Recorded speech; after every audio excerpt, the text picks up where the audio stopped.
కృష్ణానది పరివాహక ప్రాంతాల్లో విస్తారంగా వర్షాలు కురుస్తున్నాయి. దీంతో కృష్ణానదిపై ఉన్న ప్రాజెక్టుల్లోకి భారీగా వరద నీరు వచ్చి చేరుతోంది. కృష్ణానది పరివాహక ప్రాంతాల్లో కురుస్తున్న వర్షాలతో శ్రీశైలం జలాశయంలోకి భారీగా వరద నీరు వచ్చి చేరుతోంది.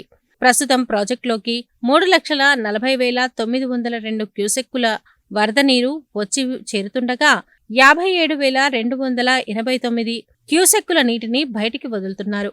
ప్రాజెక్టు పూర్తిస్థాయి నీటి మట్టం 885 అడుగులు కాగా ప్రస్తుతం 864 అడుగులకు చేరుకుంది.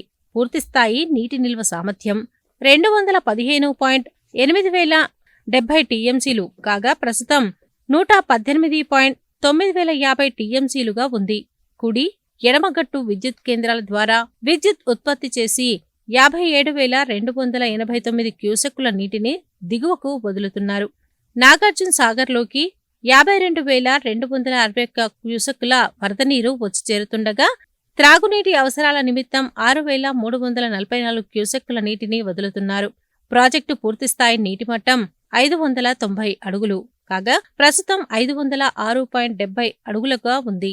పూర్తిస్థాయి నీటి నిల్వ సామర్థ్యం 312.5,050 టీఎంసీలు కాగా ప్రస్తుతం 125.1361 టీఎంసీలుగా ఉంది.